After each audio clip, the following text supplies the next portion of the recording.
आपल्या गावचे सरपंच, त्याचबरोबर नेचर केअरचे प्रतिनिधी पाटीलसाहेब, या ठिकाणी उपस्थित असलेले सर्व गावातील प्रतिष्ठित नागरिक, पत्रकार आणि शेतकरी बंधूंनो, 2 मिनिटांमध्ये मी जी काम केले ते सांगतो, नंतर आपल्याला सविस्तर माहिती घ्यायची आहे. सुरुवातीला मी एक भाग्यवान समजतो की आज आपल्या मंदिरामध्ये जिथं श्रीकृष्ण आहे, विठ्ठल आहे, तुकाराम सगळे आहे, सगळ्यांच्या साक्षीने मला एक तिथं बोलायची संधी मिळते.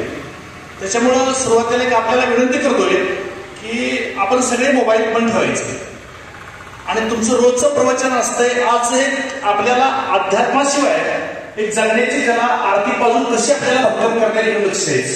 थोडासा एक 10 मिनिटं जरी तुम्हाला वेळ झाला तुमच्या रोजच्या नित्यक्रमाला तरी थोडंसं समजून घ्या. आता गेले 40 वर्ष काम केल्यानंतर, मी 28 वर्ष आधी काम केल्यानंतर तुमच्या गावात यायचं मला भाग्य लाभलंय. त्याच्यामुळं आलेल्या माणसाचं थोडंसं काय वेगळ्या पद्धतीने सांगतोय ते जरा लक्ष द्या आणि बाकी कुठल्याही डोक्यात विषय करा, मस्तपैकी एन्जॉय करायचं आणि समजून घ्यायचं. तर साधारणपणे महात्मा आपल्या राज्यामध्ये 4 कृषी विद्यापीठ आहे, माहीत असतील तुमच्या हुशारी विद्यापीठ इथंच आहे. तर आपल्याकडे महात्मा फुले कृषी विद्यापीठामध्ये जवळजवळ हळद पिकामध्ये मी एकूण नोकरी जी माझी 39 वर्षे केली, त्याच्यामध्ये सलग 28 वर्ष की शासकीय सेवेमध्ये 3 ते 4 वर्षाच्या पुढं एका जागेला कोणाला ठेवत नाही, पण सलग 28 वर्षांनी या पिकामध्ये काम केलं. सलग 1986 पासून सलग 28 वर्ष काम केलं. त्याच्यामध्ये हळदीच्या 16 शिफारशीमध्ये माझा सहभाग आहे. 4 जाती त्याच्यामध्ये आपण केले. महाराष्ट्रामध्ये शेतकरी मेळाव्याच्या माध्यमात असेल, आकाशवाणीच्या माध्यमातून संपूर्ण महाराष्ट्रभर, मध्य प्रदेश असेल, कर्नाटक या राज्यामध्ये मी जाऊन आलोय. राष्ट्रीय लेवलच्या मेळाव्यामध्ये भाग घेतलाय. एक आपण आपलं भाग्य समजायचं की थोडंसं मला एक हुशार आहे पण तुमचं आज भाग्य आहे. तर साधारणपणे आपण या पिकाच्या बाबतीत जर विचार केला तसं थोडक्यात मी सांगायचा प्रयत्न करतो, जास्त वेळ घेत नाही. मी या पिकावरती 8 तास बोलू शकतो. किती? 8 तास. फक्त आपल्याला 40 मिनिटात संपवायचं. तर लक्षात घ्या, तर या पिकासाठी आपल्याला जमिनीच्या बाबतीत सगळ्यात महत्वाचा विषय सांगतोय.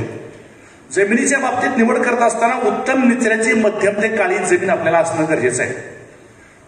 शेजाऱ्यानं हळद लावल्या म्हणून आपण हळद लावायची हे डोक्यातलं पहिलं काढून टाकायचं. पारंपरिक पद्धतीमध्ये सुरुवातीला 1986ला 18 ते 20 क्विंटल हळदीचं उत्पादन होतं. आता जवळजवळ 42 ते 45 क्विंटल मी 16 शिफारशीच्या माध्यमातून नेले. सुरुवातीला रासायनिक खतं वापरत नव्हती, कुठल्याही जमिनीत हळद लावायची, पण तसं नाही चालत. उत्तम निचऱ्याची मध्यम ते काळी जमीन पाहिजे. क्षारपट जमीन, चुनखड जमीन जर असेल तर ते आपल्याला हळदीच्या पिकाला उपयोगाचं नाही, हे पक्क लक्षात ठेवायचं. आपल्या जमिनीचा जो पीएच आहे तो 7.5 ते 7.7च्या दरम्यान असणं गरजेचं आहे. माती परीक्षण किती लोकांनी केले? थोडंसं माती परीक्षण किती लोक 3 वर्षात एकदा करतायत? माती परीक्षण करताय का सरपंच साहेब?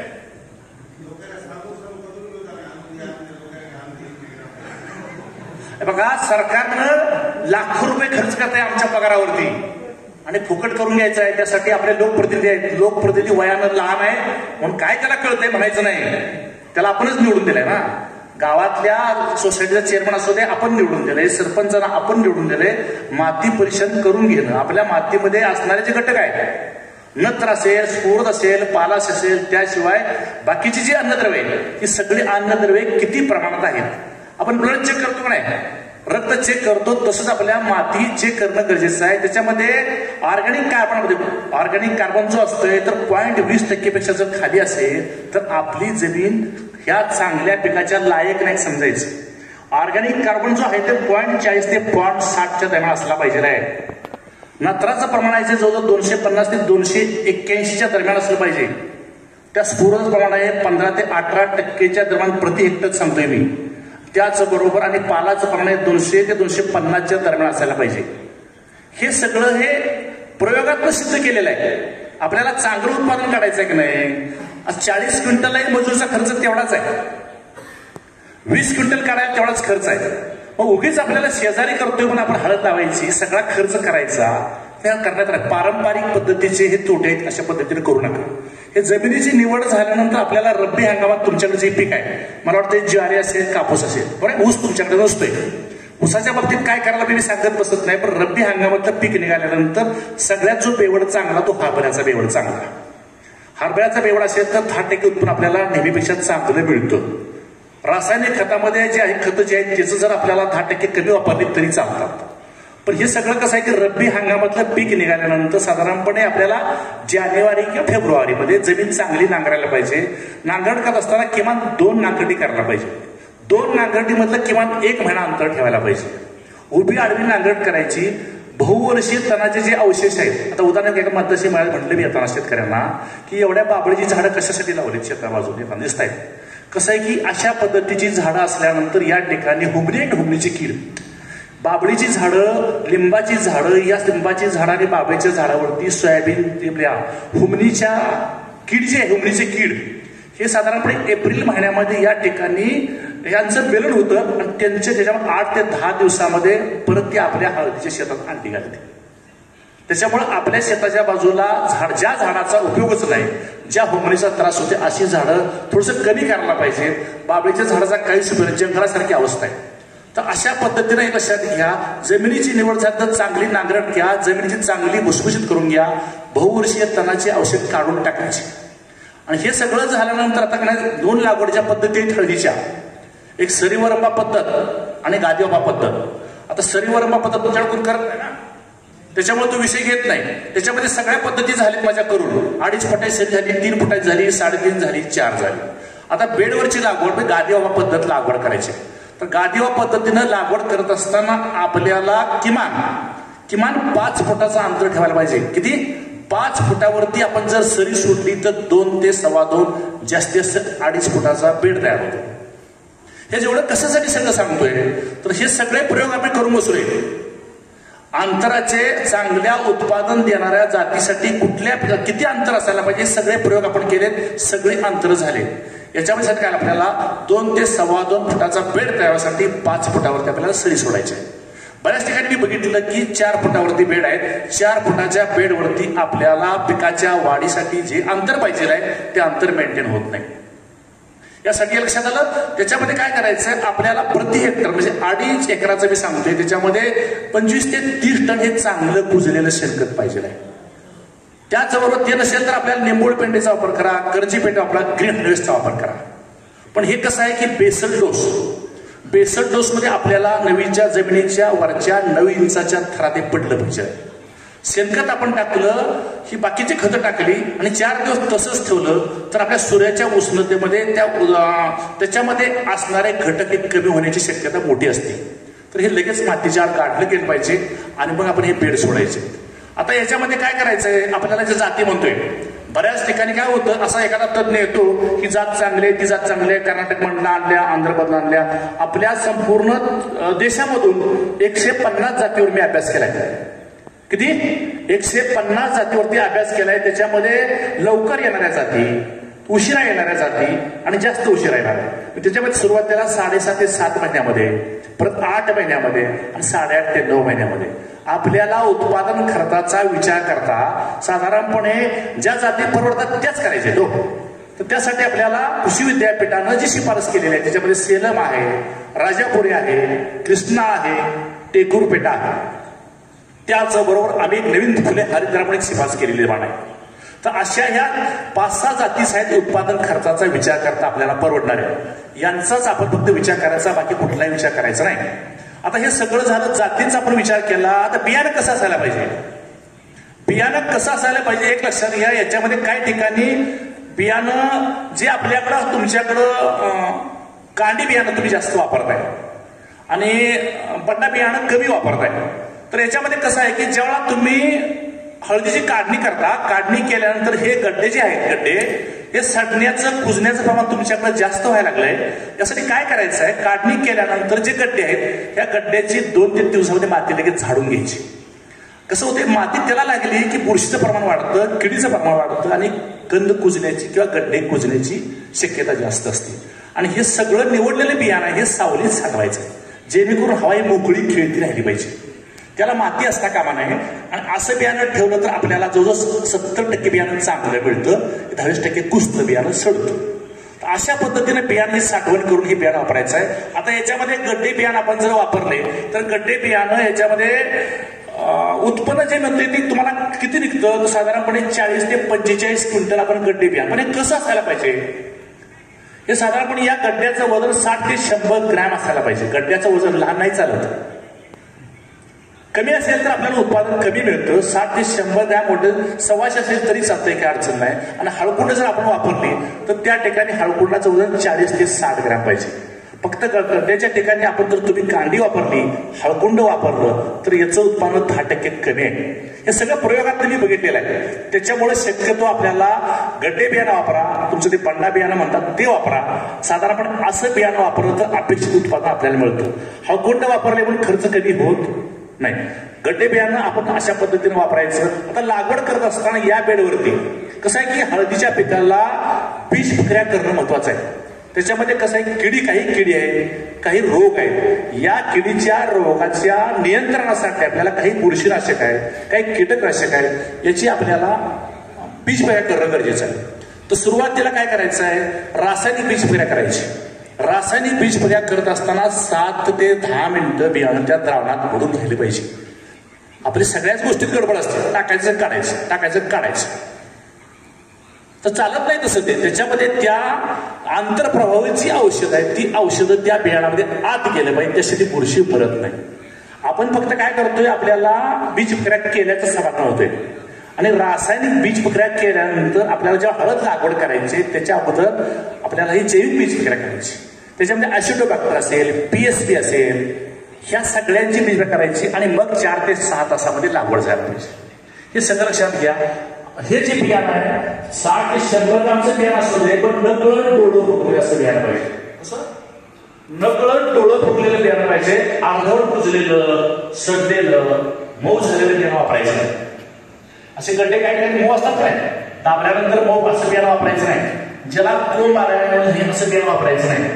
सडलेलं बियाणं वापरायचं नाही. तर बियाण्याचं जास्त झालं. आणि दुसरी गोष्ट, आता हे लागवड करत असताना आपला कृषी विद्यापीठाच्या माध्यमातून अनेक डोस आहे. त्याच्यामध्ये 200 किलो नंतर 100 किलो स्फोर आहे, 100 किलो बास, संपूर्ण सुपर फॉस्फेट, संपूर्ण पोटॅश, शेणखत, तुमचं ग्रीन हार्वेस्ट, संपूर्ण मातीमध्ये अगोदर बेसन डोस मिक्स झालं पाहिजे. आता लागवड करायची. आता लागवड करत असताना मी बऱ्याच ठिकाणी बघितलं, बऱ्याच जिल्ह्यामध्ये बघितलं की आमच्याकडे आता कसं केलंय की आम्ही सांगतो त्याच पद्धतीने आता मजूर आहे.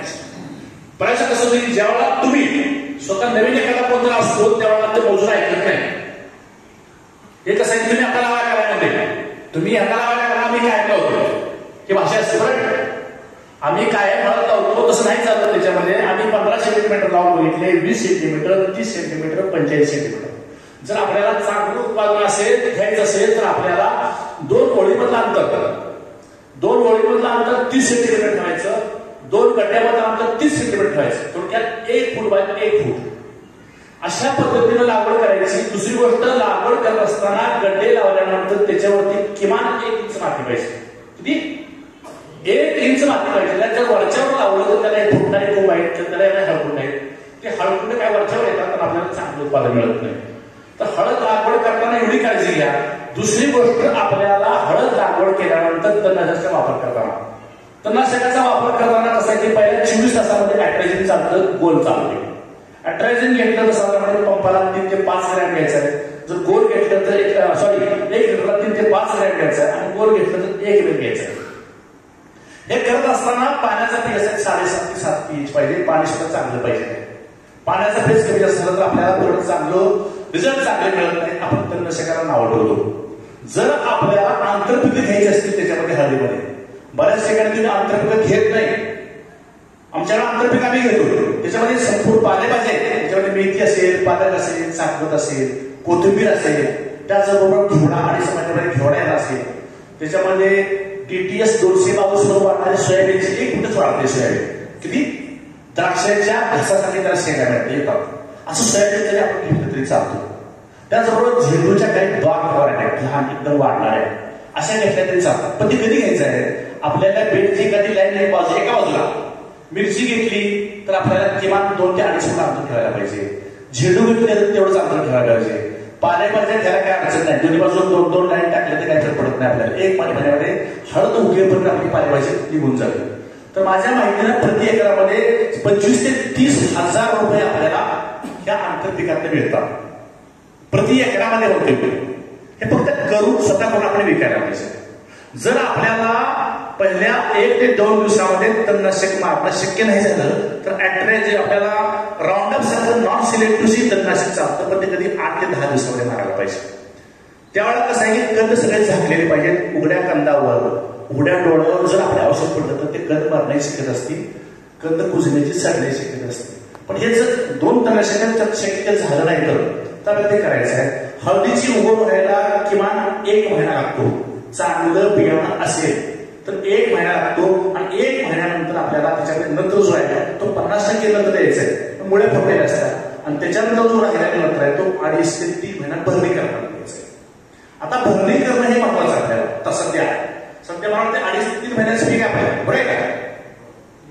2.5 ते 3 महिन्याचं पीक आहे. आता फुटवे यायला सुरुवात झाली आहे. फुटवे यायला सुरुवात येत असताना आपल्याला जो त्याच्यामध्ये निंबोळी पेंट आहे, करंजी पेंट आहे, ग्रीन हार्वेस्ट आहे, ह्याच्या पेंडीयुक्त खतं जे आहेत ही पेंडीयुक्त भर खत आपल्याला म्हणतो. आणि ह्या भर खतांचा वापर आपण करायला पाहिजे. साधारणपणे 300 किलो पासून 500 किलो पर्यंत वापरलं तरी काय अडचण येत नाही.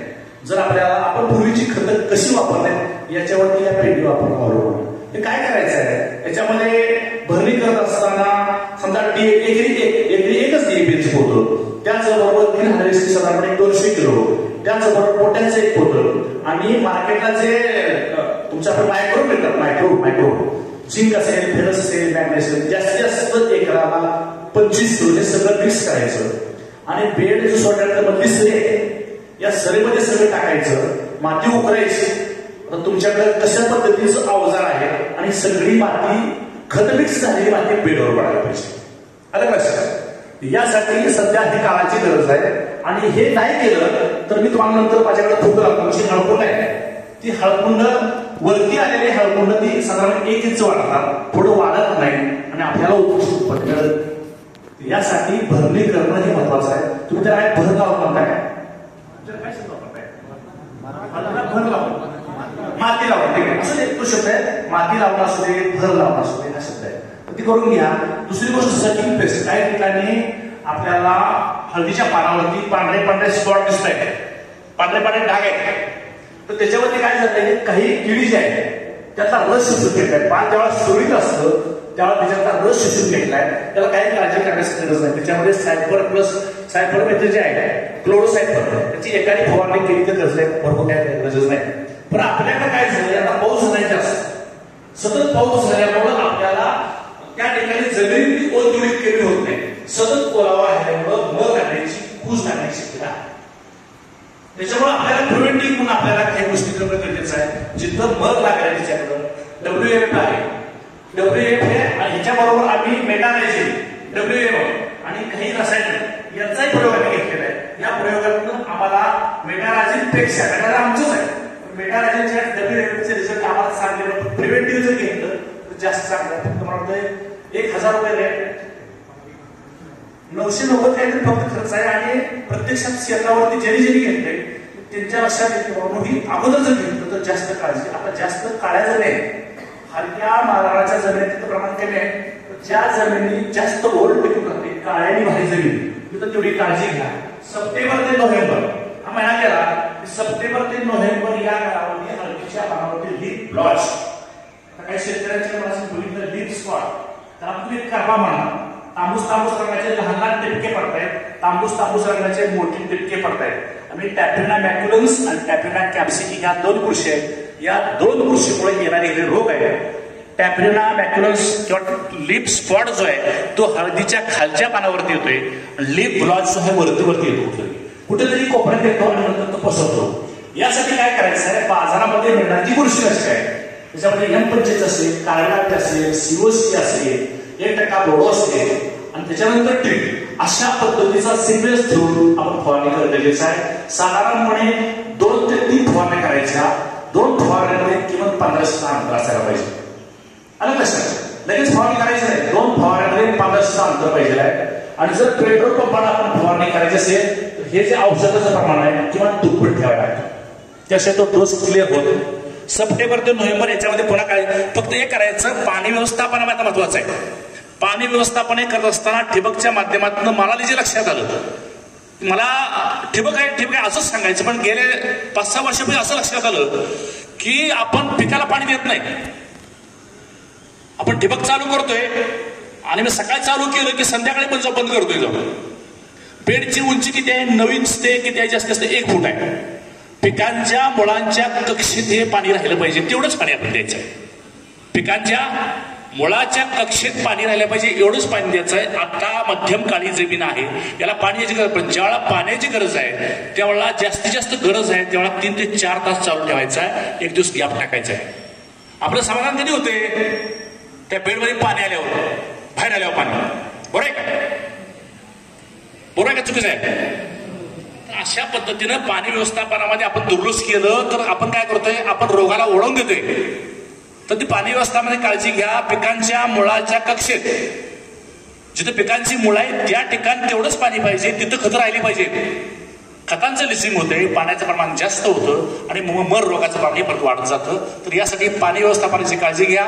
सप्टेंबर ते नोव्हेंबर ह्या 2 रोग झाले. आता साधारणपणे आपल्या ज्या चांगल्या जाती सांगितल्या मग अशी, यांचा 8.5 महिन्याचा कालावधी आहे. हळदीची लागवड केल्यानंतर जी हलकी रानाची जमीन आहे त्याच्यामध्ये 80% पाला वाळतो. मध्यम काळी जमीन आहे त्या ठिकाणी 70% पाला वाळला जातो आणि काळी भारी जमीन आहे त्या ठिकाणी 50 ते 60% पाला वाळला जातो. ह्या जमिनीच्या प्रतीवर आपल्या जमिनीचा पोत कसा आहे, जमिनीची प्रत कशी आहे याच्यावरती पाला वाळण्याची अवस्था अवलंबून असते. हे आपल्याला माहित असणं गरजेचं आहे. तर काय करायचं आहे, तुमच्याकडे बऱ्याच वेळा असं होतं की हळद पूर्ण वाळवून द्यायची आणि पाला पेटवून द्यायचा. बरं आहे का? पाला पेटवून द्यायचा. आमच्याकडे ऊसाचा पाला आम्ही पेटवत होतो पूर्वी. ऊसाचा खोडव गेल्यानंतर आम्ही ऊसाचा पालाही पेटवत होतो. पण गेले 10 वर्षापासून कसं होते, साधारणपणे प्रति एकराला 2.5 ते 3 टन आपल्याला सेंद्रिय खत मिळते. तो पाला म्हणून काय करतो आम्ही, तो पाल्याची कुट्टी करतो. त्याच्यामध्ये आपण काय जीवाणू वापरतो, खड्डे काढून पाला टाकतो. भविष्यामध्ये आपल्याकडं किंवा आता सध्या जनावरांची संख्या कमी झाली किंवा आपण कमी केली, कोणी शेण काढायचं, दूध विकत घेऊ आपण. 10 एकर वाल्याकडे 2 जनावर नाही, 10 एकर वाला सुद्धा दूध विकत घेतोय. माझ्याकडे काही ठिकाणी अशीच अवस्था आहे. पण असं नाही चालणार. आपल्याला पशुपालन किमान आपल्या शेतासाठी तर पाहिजे आहे. आणि शेणखत आपल्याला विकत घेणं आज तितकं परवडत नाही. 3,000 ते 5,000 रुपये 1 डम्पिंग ट्रेलरचा रेट आहे आणि इतकं सगळं विकत घेणं शक्य नाही. त्यासाठी आपल्या शेतातला पाला काय करायचा आहे, ज्यावेळेला काढणी होती त्यावेळेला काढणी करत असताना हा पाला जमिनीवर कापून घ्यायचा. इथून पुढे माझा विषय 4 पॉईंट महत्वाचे आहे. तर पाला कापून घ्या. पाला कापून घेतल्यानंतर 4-5 दिवस जमीन सुकू द्या. जमीन भेगाळल्यानंतर मग हळदीची काढणी करायची. आता तुम्ही कुदळीनं काढणी करता का ट्रॅक्टरनं काढणी करताय? ट्रॅक्टरनं काढणी करत असताना आपल्याकडे तुमच्याकडे जे अवजार आहे त्याला काय म्हणता तुम्ही? काय? हा ठीक आहे, मोगडा. पण या अवजारानं बऱ्याच ठिकाणी मी बघितलं की 100% हळद निघत नाही, काही हळद जमिनीमध्ये राहते. आम्ही काय केलंय, आमच्या भागामध्ये प्रयोग घेत असताना टर्मरिक हार्वेस्टर, जो ट्रॅक्टर 35 HP ट्रॅक्टरवर चालतोय तसा एक हार्वेस्टर केलाय. त्याला बेल्ट आहे, त्या बेल्टवरती हळदीचे गड्डे वरती येतात. ज्यावेळा गड्डा मागं पडतो तेव्हा गड्ड्या मागं पडत असताना त्याची 50% माती पडलेली असते आणि माती ज्यावेळा पडते त्यावेळेला आपल्याला परत माती काढणं सोपं जातं. काय करायचं आहे, अशा हार्वेस्टरचा वापर करायचा. तुमच्याकडचा हार्वेस्टर वापर करून त्यात 10% हळद जमिनीत राहते. त्यात आपण बदल करायला पाहिजे. हे सगळे प्रयोग मी घेतलेत. तो आता हार्वेस्टर करायला आमचं तयार करायला 10 वर्ष गेली. किती? मार्केटला आणायला 10 वर्ष गेली. काही केलं तरी गड्डे पुढे यायचे, गड्डीसारखे अडकायचे. सगळ्या प्रयोगातनं केले आणि ते सगळे आपला हार्वेस्टरचा वापर करा. त्याच्यामध्ये गड्ड्याची 50% माती ऑलरेडी निघून पडलेली असते. राहिलेली माती काय करायचं आहे, गड्डे उलटी फिरवायचे, आपटायचे. त्याच्यातली मुख्य जी हळकुंड आहेत तेवढीच बाजूला मोडून घ्यायची. प्रत्येक हळकुंड मोडायचं नाही, गड्डे तिथेच राहू द्या. 1-2 दिवस गड्डे तिथेच पडू द्या. सोरा गड्डा हळकुंड ताबडतोब वाहतूक करून सावलेलं न्यायचं. हळकुंड गड्डे जे आहेत 1-2 दिवस शेतात राहू द्या. गड्डे 1-2 दिवस काय फरक पडत नाही. त्या गड्ड्याची माती चांगली झाडायची, माती नाही ठेवायची, त्याला पूर्ण झाडायची आणि माती झाडून मग गड्डे सावलीत ठेवायची. ज्यावेळा आता एक हळद शिजवायचे, कसं होतं, हळद शिजवायच्या अगोदर तुमचा जो सोरा गड्डा, तुम्ही काय म्हणता त्याला, चोरा काय म्हणता गड्ड्याच्या, कोचा चालू वर्षी जे अगोदर लावलेला असतो त्याला काय म्हणतात, कोचा कशा असतोय, त्याची ताकद कमी असते. तू कोचाची क्रिया लवकर होती. तू काय करायचा, लवकर शिजवून घ्यायचा. तू जास्त शिजवायचा नाही. जास्त शिजवला की तो अगदी बारीक होतोय. कमी वेळ ठेवायचा, लगेच काढायचा, जास्त बारीक होत नाही. आणि नंतर काय करायचे, हळकुंड शिजवायची. हळकुंड शिजवण्याच्या पद्धती आहेत. हळद शिजवण्याच्या सुरुवातीच्या ज्या पद्धती आहेत, कायलीत शिजवणं, कायलीत 4 बोटं पाणी ठेवणं, कायलीत सीग लावून ठेवणं, कुकरची पद्धत. आता पूर्वीच्या पद्धती मी सांगत बसत नाही, पण कुकरच्या पद्धतीमध्ये हळद शिजवत असताना ज्यांचे कुकर आहेत कोण असं आहे का, ज्यांचा कुकर आहे असे पण आहे का?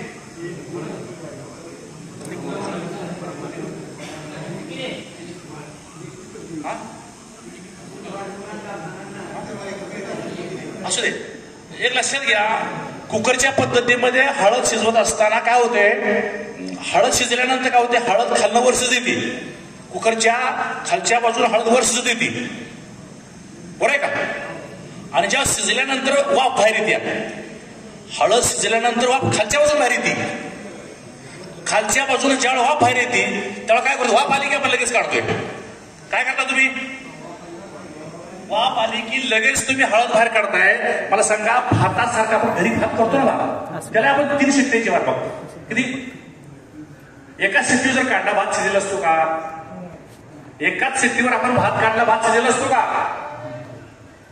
आता इथं मंदिर आहे पण पर्याय नाही, मांस जेव्हा करत शिजवता त्यावेळेला काय किती होते, 5 शिट्ट्या ठेवताय. हळदीच्या बाबतीत लक्षात घ्या, जेव्हा हळद शिजते तेव्हा वाफ जेव्हा बाहेर येते तेव्हा किमान 5 मिनिटं परत ठेवायला पाहिजे. 5 ते 7 मिनिटं ठेवायला पाहिजे. असं कोण ठेवते का? कोणते एखादं कोण आहे का ठेवणार? कुणीच नाही. काही गावामध्ये जरा पाणी देतो.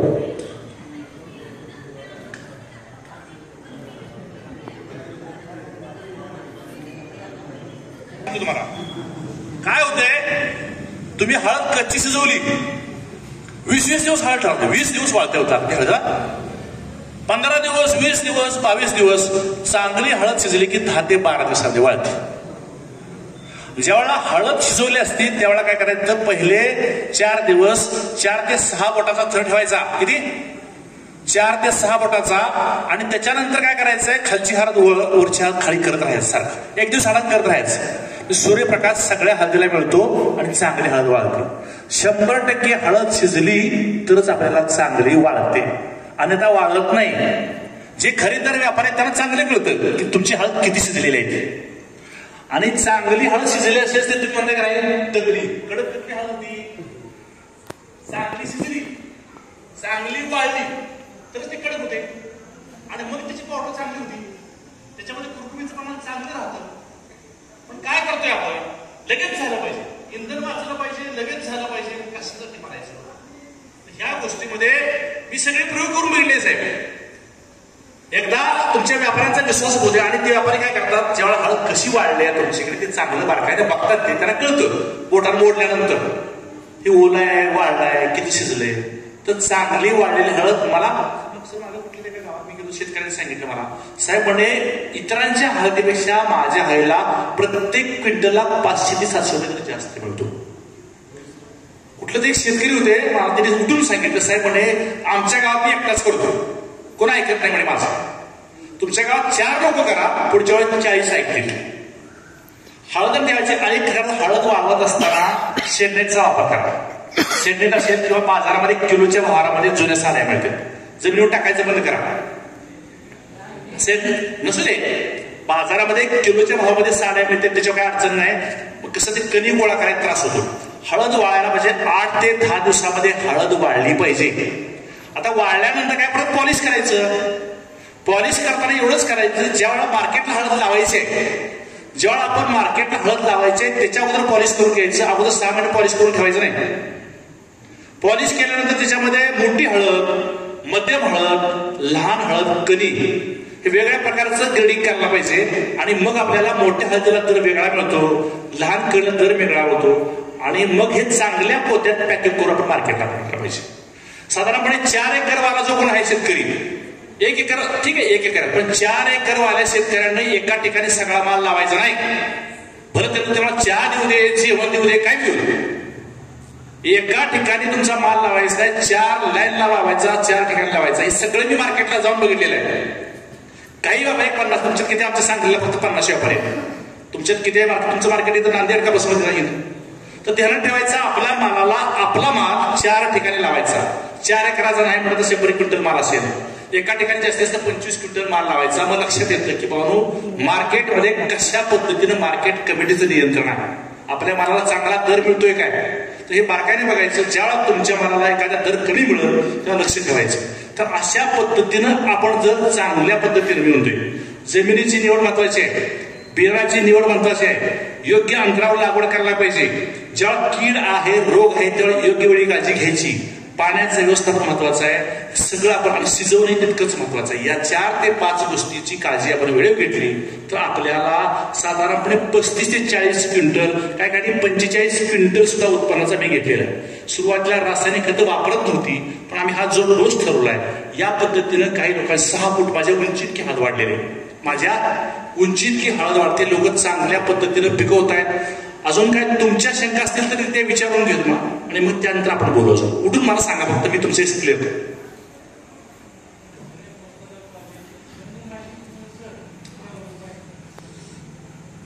साधारणपणे जुलै पहिली गोष्ट काय होते माहिती का, कंदमाशीचं उत्पादन तुम्ही करताय, ज्याला पोषक वातावरण जे आहे ते तुम्ही देताय. 10% जी तुमची हळद राहते जमिनीमध्ये, राहिलेली हळद जी आहे त्या राहिलेल्या हळदीच्या कंदावरती पुढची पिढी जिवंत राहते, जास्त पुढची पिढी जिवंत राहते. आणि त्याच्यात काय होते मग, साधारण जुलैमध्ये आपल्याला कंदमाशी दिसत आहेत, जुलैमध्ये.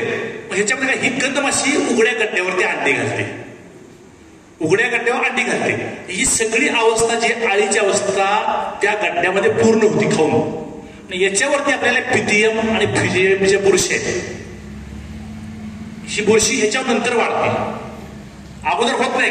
पण ज्यावेळा उघड्या गड्ड्यावरती अंडी घातल्यानंतर या ठिकाणी पिथियम फ्युजरी या बुरशी वाढतात आणि मग आपल्याला कंदकुज डायरेक्ट होत नाही. या ठिकाणी जखम झाली, जखम आपण स्वच्छ नाही केली तर त्या ठिकाणी परत ही बुरशी वाढते आणि कंदकुजी सुरुवात होते. याला 2 कारण आहेत. आपल्याला कंदमाशीच्या नियंत्रणासाठी आपल्याला साधं सिंपल एक उपाय आहे त्याच्यामध्ये, की आपल्याला एरंडी वाचा नाही, एरंडी काय करायचं, 1 किलो एरंडी घ्या, भरडून घ्यायची. काय करायची, भरडून घ्यायची. त्याचे 1 किलोचे 4 भाग करायचे. साधारणपणे 1 एकरामध्ये आपल्याला 1 किलोचे 4 भाग केल्यानंतर किमान 4 ते 5 ठिकाणी आपल्याला ते पाण्यात ठेवायचं. एक थाळी घ्यायची, 250 ग्रॅम पाण्यात ठेवायचं. आणि त्याच्यावरती काय होतं, 8 दिवसामध्ये त्याच्यात एक उग्रवास येतो. उग्रवास झाल्यानंतर त्याचे ऍडल्ट आहेत, नर आहेत, ते त्यात अट्रॅक्ट होतात आणि मरतात. फक्त काय करायचं, त्यात पावसाचं पाणी पडता का एवढी काळजी घ्यायला पाहिजे. दुसरी गोष्ट, आपल्याला क्लोरोसायकलची आपण फवारणी घेतली तर माश्या फक्त शेतात वासामुळे येत नाहीत, मरत नाही, माश्यामुळं बाजूला. फक्त आपल्याला सड लागलीच, जे मी तुम्हाला सांगितलं का मी जी टेस्ट केलेली आहे ती त्याच्यामध्ये आपल्याला WMS सड लागली तर याच्यामध्ये, तर ह्याचा वापर तुम्ही वेळेत केला तर आपल्याला ती बुरशीची तिथं थांबते. सड कधी लागते, जास्त पाणी लागलं आणि कंदमाशीचं नियंत्रण नाही झालं तर. सुरुवातीला कंदमाशीचं नियंत्रण करा, त्याच्यातनं सड लागलीच तर या जैविक औषधाचा वापर करा. आणि अजून काय जैविक आपल्याकडे व्हर्टिसिलेम म्हणून आपल्याकडे आहे, व्हर्टिसिलेम. हे जर नाही मिळालं तर तुमच्याकडे आपल्याला WMF आहे, यांचं प्रॉडक्ट आहे. आणि मी स्वतः टेस्ट केले, जसं 2 टेस्ट केले मी. तुमचं ग्रीन हार्वेस्टिंग टेस्ट केले, WMF टेस्ट केले. साधारणपणे एकरी 3 ते 4 किलो आहे. फक्त हे करायचं, आळवणी घालायचं, शक्यतो आळवणी घालायचं. काय होतंय, ठिबक मधनं प्रॉब्लेम असा होतोय की सगळ्या भागामध्ये पसरत नाही. मी स्वतः शेतात करतो काय, माझ्या प्रॉब्लेम असा होतोय की ती सगळ्या तेवढ्या भागात पसरत नाही. शक्यतो 8 ते 10 पंप लागतायत. आपल्या पंपावरचं पाठीवरच्या पंपाने घ्यायचं, ते आळवणी घालायचं, जेणेकरून त्याचा प्रॉब्लेम कमी होईल. आळवणी पाठीवरच्या पंपाने, ठिबक मधनं एवढं मला रिपोर्ट नाही बरोबर मिळाले, त्याच्यामुळे तेवढी काळजी घ्या. नाही शक्यतो कसं आहे की आपण आता असं ऐकायचं वाका आपण आपला जो पंपाची स्कीम आहे थोडीशी हलवत जायचं, नागपुढे असं नागपुढे हलवत जायचं. जर मोठी हळद असेल तर 2 बाजू तयार पाहिजे, पुढे बाजूला ठेवलं त्या 3 ते 5 सेंटीमीटर बाजूला ठेवला पाहिजे. आणि त्याच्यावर करायचं आपल्याला की 2 ते 3 दिवस आपण केमिकल काय पाहिजे आपण करायचं, त्याच्यामध्ये 4-5 दिवस पाहिजे. मग तुमच्या लक्षात येईल की आपल्याला बऱ्याच ठिकाणी जर कोणाशी थांबलेली शेतकरी ज्यांचं केलं नाही त्या लोकांनी बोललं पाहिजे. मी बोलणं किंवा एखाद्या कंपनीनं बोलणं, पण काही लोक सांगत नाहीत ना. तर गड्डे बियाणं कोण मला सांगते, विचार करायचा.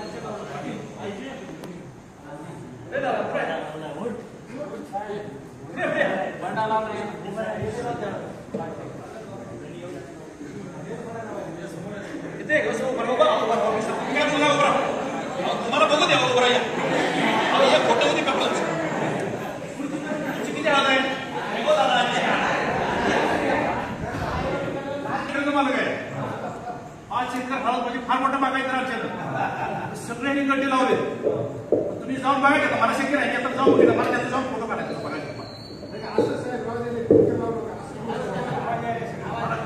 येते ना आवाज मागं खरं आहे मागं एक लक्षात ठेवा की अशा पद्धतीचं प्रॉडक्ट आहे ह्याने एक मॉडेल तुमचं तर करा अशी दोघं तिघं एकत्र या तुझं चांगलं का आलं एकमेकाला विचारलं पाहिजे ना चांगलं कारण काय केलंय किती अंतरावर ते सगळं एक फुटाला अंतर ठेवलेलं आहे ते सांगतो तू सांगते एक फुटाचं अंतर ठेवलेलं आहे सांगतो दोन्ही गड्ड्यामधलं अंतर एक फूट दोन होळीमधलं अंतर एक फूट वेळ बरोबर आहे आणि सांगतो तसा वेळ आहे तर त्याला कुणी जर सांगितलं असं मी तर सांगितलेलं नाही पण कुणी तर आमच्या एका तज्ञाने सांगितलं असं तरी काळजी घ्या बघा तिथं अजून काय होणार पडायचं सांग पुढचं हळद शिजवणी बसलं का किमान 4 लोक 100% नाही 4 लोकांनी तरी या पद्धतीचा वापर करा पुढच्या वेळी 100 करतील म्हणजे चौघांनी बाकीच्यांना सांगा याच्या पुढचे पुढचे हळद शेतकऱ्यांनी एकत्र येऊन कसं करता येईल आपल्या मालाला जास्त कसा दर मिळेल आपण नंतर बघू पण याच्यामध्ये जे नुकसान आपण होते नाही सगळा खर्च आपला कमी झालेला नाही खर्च वाढत जाणार आहे दुसरी गोष्ट कोणतं म्हणजे पाला कापायला आमचं मिळत नाही मजूर मिळत नाही आता मजूर मिळणार नाही तर बरोबर मिळणार का गड्डा लागवड केलाय पण एक फुटाचं अंतर नाहीये 2 बड्ड्यामध्ये आणि 2 याच्यामध्ये पण 2 लाईन मध्ये पण किती आहे आमचं अंतर खूप जवळ असतं ते सांगते ना मी सांगितलंय मी जे अंतर केले की आता काही ठिकाणी 10 सेंटीमीटर आहे काही ठिकाणी 15 सेंटीमीटर आहे काही ठिकाणी 25 सेंटीमीटर आहे 1 फुटाचं अंतर फार कमी आहे मी सांगतो अंतर फार कमी आहे त्या गड्ड्याला वापर जागा जी लागतोय व्यास लागतोय 1 फुटाचा पाहिजे आणि तेवढं सगळं अंतर असल्याशिवाय वाढ चांगली होत नाही आणि खर्च चांगला बसत नाही 4 फुटात नाही ना अहो हे तर सांगतो नाही मला सांगायचं मी करू लागणार नाही आणि लहान हाफुडं वापरले नाही मला कुठे शेतकरी साहेब लहान हाफुडं वापरल्यानंतर काय होते मला लक्षात येतो हे इथं लहान हाफुडं वापरले की नाही लहान हाफुडं वापरल्यानंतर त्याचं उत्पन्न किती मिळणार आहे 250 ग्रॅम मोठे गड्डे वापरल्यानंतर 1.25 किलो पासून ते 2 किलो 2 किलो पर्यंत हे सगळे तुम्ही काळजी घ्या तुमच्या गावात तुम्हाला सांगितलं 250-300 आहे हा 4 चांगल्या शुद्ध लोकांनी एकत्र या बाकीचे 4 लोकांनी बाकी 40 लोकांनी एकत्र यातून करायचं प्रत्येक वेळा कोणी येणार नाही तर ह्या सगळ्या गोष्टीनं बाजारामध्ये जैविक फुगणीच येतात झाडं तोडू शकत नाही लिंबाची झाडं 22 झाडं तोडू शकतात मोठा आहे सांगायचं म्हणतात त्यासाठी द्रवकाराचे आहे किती वापरायचं आहे फुगणी मोठी झाल्यावर नाही जाणार सुरुवातीच्या लिंबाची झाड आहे तिथं भाजले तुमच्या सगळ्या त्याच्यामध्ये काय करायचं सुरुवातीच्या अवस्थेमध्ये तिथे ड्रिंचिंग करायचं आहे पाण्याच्या पंपन मारायचं आहे हळद घालायचं आहे पण ती कसं होती त्याचा अटॅक तिच्या होती ती त्वचा ऐकण्यापेक्षा त्याच्यावर बुरशी वाटते ती सडून मरते होती ते लहान असतं जास्त मोठ्या म्हणून ती काळजी घ्या फुगणीची काळजी घ्या सड टाकण्याची काळजी घ्या तुमच्याकडे 10 एकर क्षेत्र 15 एकर क्षेत्र 5 एकर क्षेत्र जेणेकरून आपल्याला एवढं उत्पन्न निघायला पाहिजे खर्च कमी होत नाही अजून पुढचं काय कसं होते जर आपण राऊंडअप मारलं तर त्यासाठी त्याला आपण हे वापरलं पाहिजे टोपी घातलं पाहिजे टोपी घालून बंद वापरायचं मध्ये डायरेक्ट किंवा मार्चेला नॉन सिलेक्टिव्ह आहे नॉन सिलेक्टिव्ह मग ते वापरून तरी चालतंय काय अडचण नाही उसामाचीचा वापर चालतंय उसाचा खाचा पाला वाढायला पाहिजे ओल्या पाला पण ते उसा परिणाम होतो त्याचा काही ठिकाणी पाणी काढून गेलेलं नाही असं कसं आहे की शेत लांब आहे शेतात बाजूला बांध मोठा आहे आणि तिथं पाणी थांबते तर 4 सऱ्या असू दे 5 सऱ्यानंतर ते पाणी पडून येईल जेणेकरून पाणी निघून गेलं पाहिजे अजून 1-2 पासून मोठे पडणार आहे पडलेलं पाणी पासून लवकर निघून गेलं पाहिजे सर तुमची लागवड सांगायला त्या लागवड बेनिफिट किती पडायला पाहिजे कसं होतंय आपण बियाणं याच्यामध्ये बऱ्याच गोष्टी असेल तुम्ही हळकुंडाचं गड्ड्याचं किती वजनाचं बियाणं वापरलंय गड्डे सांगताना मी सांगितलंय की तुम्हाला 60 ते 100 ग्रॅम आणि हळकुंड वापरताना 40 ते 60 ग्रॅम 40 ते 60 ग्रॅम वजनाचे हळकुंड वापरलं तर किमान 10 क्विंटल बियाणं लागते आणि हे जर गड्डे वापरले तर 12 ते 14 क्विंटल आपल्याला गड्ड्याचं बियाणं लागते या वजनाचा वापरलं तर त्यावेळेला जास्त, पण लहान गड्डे वापरले पण लहान वजन वापरले तर बियाणं आपल्याला कमी लागते. तेवढं नाही बसून सांगायचे का अंतर इतकं झाल्यानंतर 14 क्विंटल बसणार नाही. आम्ही एवढं कमी अंतर लावून आमचं 10 क्विंटल बियाणं बसते एकरनं. नाही कसं होतंय बघा, हे सगळं बघितले काय ठिकाणी कसं होतं, जास्त गड्डे वाचले का वजनाचे तुमच्या अंतर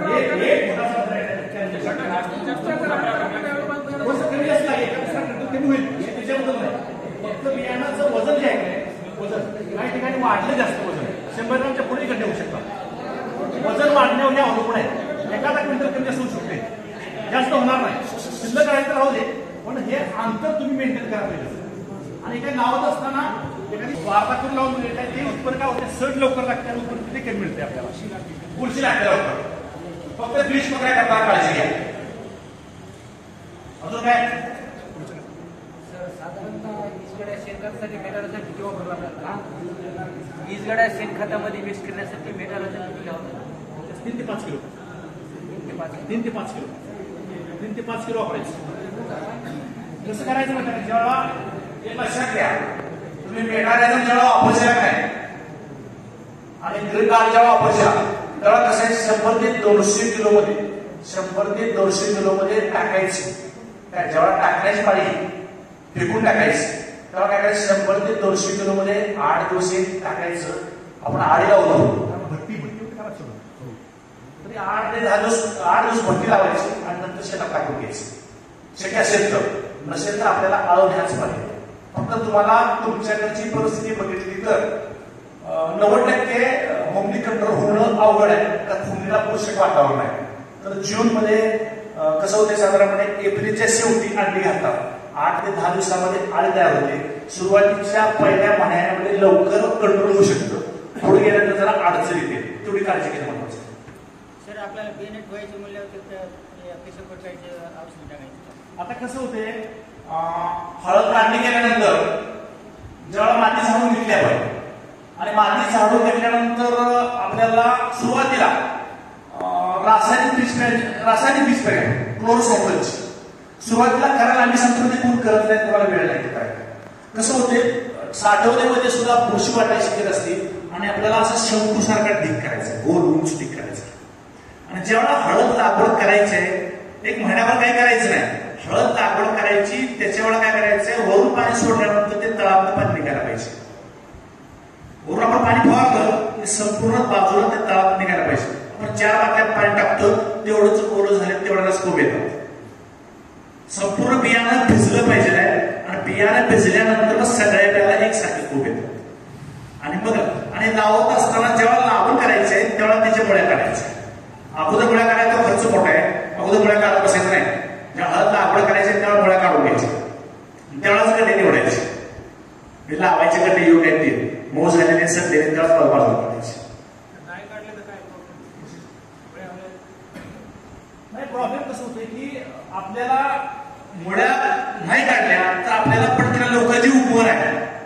उगवण जेवढी लवकर व्हायची तेवढी लवकर उगवण होत नाही. दुसरी गोष्ट, मुळ्या ठेवल्यामुळं आपल्याला किडी काही बसल्यासाठी तर मुळीच्या भागाच्या काही किडी असतात, बुरशी असतात, त्या लवकर मरत नाही आणि परत वाढ होण्याची शक्यता असते. त्याच्यामुळं गड्डे अर्धे चिरून लावणे, पूर्ण लावणे, मुळ्या सकट लावणे, मुळ्या कापून लावणे, मुळ्या अगोदर काढणे. तर मुळ्या काढणं हे जास्त गरजेचं आहे. आणि गड्डा लावताना शक्यतो काय करायचंय, शंकू आकारात असते ना, उभे लावायचे. उभे जे डोळ्याचा भाग वरती आहे, जर तिरका लावला तर त्याला प्रपंच सुशेल लागतो लावायला. ज्या बाजूला डोळ्याची दिशा वरती आहे अशा बाजूला पूर्णपणे लावतो. थोडक्यात महत्वाचे प्रश्न विचारा साहेबांना. काय महत्व काय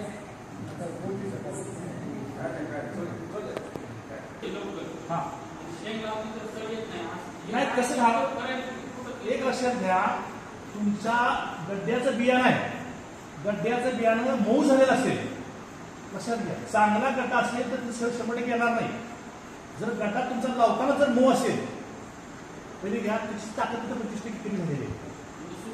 सुकलेला असेल तर तिथे अटॅक लवकर होणार. दुसरी गोष्ट, ज्या वेळेला आपण हळद लागवड करतो त्यावेळेला टेम्परेचर जास्तीत जास्त 32-33 पाहिजे टेम्परेचर.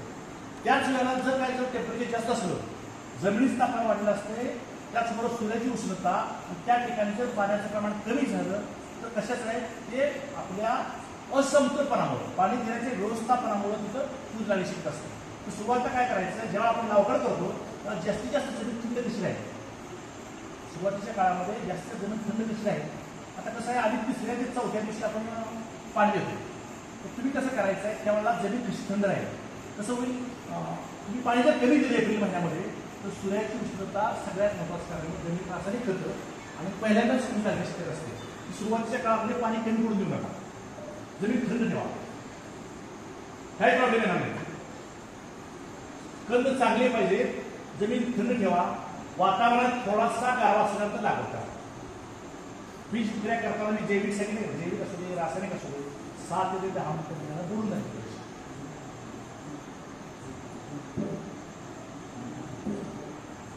जे मशीन आहे का, आपण जे नवीन मशीन निघालंय हळद शिजवण्याचं, त्याला बॉयलर म्हणतो आपण. तुमचा पहिला कुकर, त्याच्यामध्ये कसं होतंय 30% जरी इंधन ओला असलं तर ते लगेच ऍक्सेप्ट करते. त्याला ब्लोअर सिस्टम आहे, खालून वाफ मिळते, खाली त्याला असा काय म्हणतो त्याला वाफ सोडायचं मशीन आहे ते. आणि वर जवळजवळ ते 6 फूट उंच आहे बॉयलर. तर त्याच्यामध्ये 29-30 पाईप आहेत आपले पाईप. सगळ्या पाईपमध्ये पाणी असते आणि सगळं पाणी लवकर गरम होते आणि संपूर्ण हळदी लवकर शिजते. आणि डायरेक्ट हा मोठा कुकर आहे, 1000 ते 1200 किलोचा कुकर आहे. डायरेक्ट ट्रॉली तुम्ही चेक करता येते ट्रॉली. आणि गटांच्या माध्यमातून तुम्ही एकत्र या. कृषी विभागाच्या माध्यमातून भरपूर सबसिडी आहेत, एकाला कोणाला मिळणार नाही. कृषी विभाग आहे तुमच्या तालुका कृषी अधिकारी, त्यांच्याकडे जायचं, आम्हाला कुकर पाहिजे म्हणायचं. कुकरची किंमत 3 ते 5 लाख रुपये. आपण गटाच्या माध्यमातून एकत्र या, कोणतरी गटाचा अध्यक्ष व्हा, सचिव व्हा आणि आम्हाला पाहिजे आहे म्हणायचं. आता सुरुवात केली 2-4 महिन्यात नाही मिळेल. सरकार आहे, तुमचे आमदार कोणतं असतील, प्रतिनिधी कोणतं असतील, त्यांना सांगायचं की आम्हाला हे पाहिजे. 4 कुकर गावात आले पाहिजे. किती आहे तुमची सरकारच्या माध्यमातून योजना आहे, त्याचा फायदा घ्या.